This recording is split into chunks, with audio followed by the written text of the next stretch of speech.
నెలకి 50,000 నుండి 60,000 ఆదాయం రన్ టైలర్ యాప్లో ఆర్డర్ కంప్లీట్ చేసి పేమెంట్ పొందండి. చాలా మీ పాట కూడా అంత ఒరిజినల్ పాట అని అంటారు కదా, అంటే గొంతుకల్లో ఎక్కడ అప్పట్లో ఫాల్స్ వాయిస్లని రకరకాల అంటే సిస్టమ్స్ వచ్చాయి, ఇలా పాడొచ్చు అని కూడా వచ్చి. అవును, బట్ అలా కాకుండా కానీ మీ తరంలోనే మీరు చిత్రగారు సమకాలీకులుగా.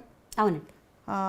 మీ పాటల బాణీలో చాలా వ్యత్యాసం ఉంటుంది. ఆవిడదొక స్టైల్ ఆఫ్ సింగింగ్, మీరు స్టైల్ ఆఫ్ సింగింగ్. ఎప్పుడైనా ఇది మీకు అంటే కంపారిటివ్ ఇది వచ్చిందా, అంటే మీరు కలిసి పాడడం లేకపోతే అలాంటి సందర్భాలు వచ్చాయా? వచ్చాయండి, చాలా సందర్భాలు వచ్చాయి. మీ ఇద్దరం చాలా బెస్ట్ ఫ్రెండ్స్ అసలు యాక్చువల్గా చెప్పాలంటే. చాలా ప్రోగ్రామ్స్ చేసాం, అన్నయ్య కూడా లేకుండా నేను చిత్రాన్నే చేసాం అనమాట. టూర్ చేసాం, అమెరికా టూర్. మా ఇద్దరిలో ఎప్పుడు కూడా ఒక జెలస్ అని కానీ ఏది లేదండి. ఒక్కసారి నేను పాడిన పాట మళ్ళీ తన చేత పాడించేవారు. తను నాకు ఫోన్ చేసేది, శైలా ఇట్లా నువ్వు పాడిన పాట నన్ను పాడమని అడుగుతున్నారు. అంటే మీ వాయిస్ తీసి పాడించే నేను ఆల్రెడీ రికార్డ్ చేసేసింది. ఎందుకు అలా జరుగుతుంది? అందులో మీరు అంటే ఇది సున్నితమైన ప్రశ్న, కానీ మీ పాట అంత బాగుంది ఒకటి. రెండోది మీరు ఎస్పి బాలు గారి సోదరి. అట్లా కాదండి, ఇక్కడ అలా ఉండదు. ఆ టైంలో ఎవరు హైలైట్గా ఉన్నారో దాన్ని బట్టి ఉంటుంది. అంటే ఎక్కువ ప్రామినెన్స్ ఎవరికి ఉంది అప్పుడు అట్లా కూడా చూస్తారు. మా సినిమాలో చిత్రగారు పాడితే బాగుంటుందండి, మ్యూజిక్ డైరెక్టర్ నన్ను పిలిపి పాడిపించారనుకోండి, లేదంటే ఆ పాట చిత్రగారి చేత పాడిస్తామని. అట్లా తను తను పాడిన పాటలు కూడా నేను పాడిన ఉన్నాయి. ఓ మచ్చుకు ఒక పాట అంటే మెన్షన్ చేయడానికి, స్వప్న వేణువేదో సంగీత్, అది ఒరిజినల్ నేను పాడాను. తర్వాత చిత్రగారు మిక్స్ చేశారు. అలాగే చిత్రగారు పాడింది నాకు పాట గుర్తులేదు. ఏదన్నా ఉంటే మేము ఇద్దరం ఫోన్ చేసుకుంటాం, ఇట్లా పాడమంటున్నారు, నేను పాడిన శైలాన్ని తను నన్ను అడుగుతుంది, నేను తను అడుగుతాను అనమాట. ఎందుకంటే మా మధ్య ఏ గొడవలు రాకూడదు రేపు ఫ్యూచర్లో. సో మాకు అలాంటివి అసలు ఏమీ లేవు, ఇద్దరు చాలా హ్యాపీగా ఉంటాం. తర్వాత ఇంకొకటి కూడా అండి, ఎవరి టాలెంట్ వాళ్ళది, ఎవరికి ఎంత ఇవ్వాలో భగవంతుడికి తెలుసు. ఏది ఇవ్వాలో, ఎప్పుడు ఇవ్వాలో, ఎంతవరకు ఇవ్వాలో, ఏది మంచిదో అది భగవంతుడికి తెలుసు. దాన్ని మించి మనం ఏది ఆశించకూడదు. మనకి ఏది వస్తే అదే సంతోషం కదా. ఇప్పుడు నాకు ఒక టాలెంట్ నాకు ఉండొచ్చు, దాన్ని మించి తనకు ఒకటి ఉండొచ్చు, దాన్ని మించి నాకు ఇంకొకటి ఉండొచ్చు. సో ఇలా నేను ఏదనుకున్నా కూడా భగవంతుడు నేను ఎంతవరకు హ్యాపీగా ఉండాలి, నేను ఎంతవరకు, ముఖ్యంగా మనలో జలస్ అనేది ఉండకూడదండి. అది ఎప్పుడు మనల్ని ముందుకు రానిదు, ఆనందంగా ఉంచదు. ఫస్ట్ మన్ని లోపల తినేస్తుంది అది. 24 గంటలు దాని మీదే ఆలోచిస్తుంటాం. సో నీ టాలెంట్ ఉండి కూడా నువ్వు జలస్ పెట్టుకున్నావు అంటే లోపల అది బయటికి రాదు కదా. ఎలాగూ నువ్వేం చేయదలుచుకున్నావు, నువ్వు స్టేజ్లో ఎలా పాడదలుచుకున్నావు, నీకు ఇచ్చిన పాటలు నువ్వు ఎలా పాడతావు, అంతే.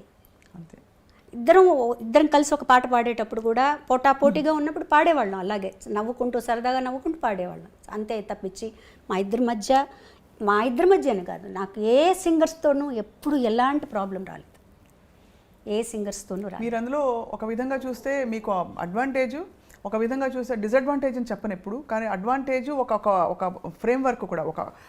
మీరు బాలుగారి చెల్లెలు అవ్వడం వల్ల అందరూ మన ఇంటి అమ్మాయి, మన అమ్మాయి చూసుకోవడం ఒక విధమైన ఇది ఉంటుంది.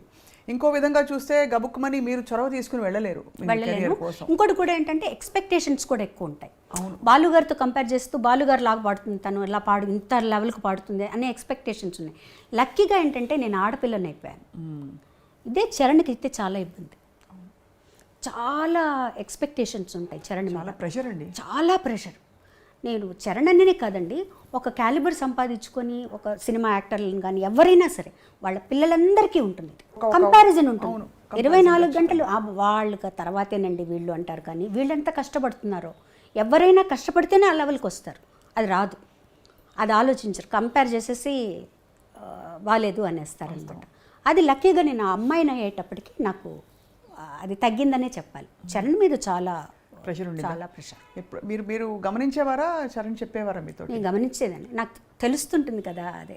ఇది అదే చెప్పేది, ఏం పర్వాలేనా నీ స్టైల్లో నువ్వు పాడు, నువ్వు వెళ్ళిపోతూ. కానీ లేత బాలుగారి గొంతు అక్కడక్కడ రాకుండా ఎలా పోతుంది? ఉంటుంది అసలు అప్పట్లో బాలుగారి గొంతులాగే ఉంటుంది, చరణ్ గారి లాగే ఉంటుంది.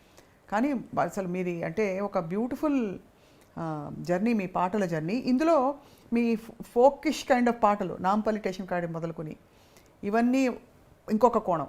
అవును, అది చాలా తమాషా అని చెప్పచ్చండి. ఒక 1 yearలో కొంచెం తక్కువ సాంగ్స్ పాడి ఒక గ్యాప్ వచ్చేటప్పటికి ఇలాంటి పాట ఒకటి పడేది. సో దాంతో రివైవ్ అయ్యేది. మళ్ళీ కొన్ని రోజులు అయిన తర్వాత ఒక నాంపల్లి స్టేషన్ కాడి, తర్వాత ఒక లాలు దర్వాజా, ఇట్లా వచ్చి మళ్ళీ ఒక రివైవ్ అవుతూ వచ్చేదన్నమాట పాటలు. అసలు నాంపల్లి స్టేషన్ కాడ అయితే పాట విన్నప్పుడు చాలా ఈజీగా ఉంది ఈ పాట, అసలు అంతా ఒకేలాగా ఉంటుంది కదా మీకు. చక్రవర్తి గారు కూడా అంతా ఒకేలాగా ఉంటుందమ్మా, నేను కూడా ఉండాల్సిన అవసరం లేదు, నువ్వు పాడేసేసేయి అనుకున్నాం. మేము అంత హిట్ అవుతుందని ఎక్స్పెక్ట్ చేయలేదండి అసలు ఆ పాట. దానికి అవార్డు వస్తుందని కానీ అంత హిట్ అవుతుందని కానీ మేము అసలు ఎక్స్పెక్ట్ చేయలేదు.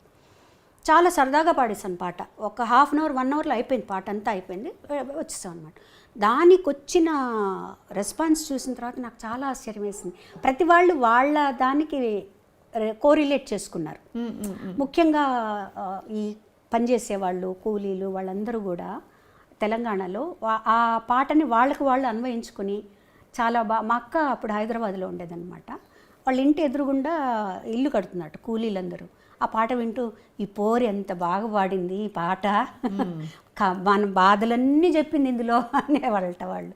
నాకు ఫోన్ చేసి చెప్పేదన్నమాట, ఇలా చెప్తున్నారు అని. తర్వాత నేను చక్రవర్తి గారు కూడా కలిసినప్పుడు అనుకునేవాళ్ళు, అన్నయ్య ఈ పాట ఇంత హిట్ అవుతుంది మనం అనుకోలేదు కదా అంటే, చెప్పలేమమ్మా జనాల పల్స్ అది, దాన్ని ఆ టైము అది రిలీజ్ అయ్యేది దాన్ని ఉంటాయి చెప్పారు. అలా చక్రవర్తి గారు కూడా నన్ను చాలా ఎంకరేజ్ చేశారు. ప్రతి సినిమాలో ఒక పాట పాడించారు, చాలా ఎంకరేజ్ చేశారు. తిందామంటే తిండి లేదు, ఏదండి ఉందామంటే ఊరు లేదు, అదా, తిందామంటే తిండే లేదు, ఉందామంటే ఇల్లే లేదు, తిందామంటే తిండే లేదు, ఉందామంటే ఇల్లే లేదు, చేద్దామంటే కొలువు లేదు, పోదామంటే నెలవు లేదు, నాంపల్లి స్టేషన్ కాడి రాజాలింగు రాజాలింగ, రామరాజ్యం తీరు సూడు శివ శంభులింగ, లింగ రామరాజ్యం తీరు సూడు శివ శంభులింగ. అది మన మాదాల రంగారావు గారు అబ్బాయి యాక్ట్ చేశారు దాన్ని. అవును, మాదాల రవి గారు అవును యాక్ట్ చేశారు. తర్వాత టి కృష్ణ గారు కూడా అండి, చాలా మేమిద్దరం చాలా ఫ్రెండ్స్లా ఉండేవారు యాక్చువల్గా. చాలా విషయాలు మాట్లాడుకునేవాడు, ఎంత ఏజ్ గ్యాప్ ఉన్నా ఆయన చాలా విషయాలు చెప్పేవారు నాతో. ఆయన ప్రతి సినిమాలో ఒక పాట పాడించేవారు. ఎన్నో విషయాలు మాట్లాడుకునేవాళ్ళం, పాటల గురించి, తర్వాత ఈ రెవల్యూషనరీ సాంగ్స్ గురించి, అవి ఎలా పాడాలి, ఎవరెవరు పాడుతున్నారు, ఇవన్నీ చాలా చెప్పేవారు ఆయన. చాలా మంచి ఒక ఫ్రెండ్షిప్ ఉండేది మా ఇద్దరికి అన్నమాట.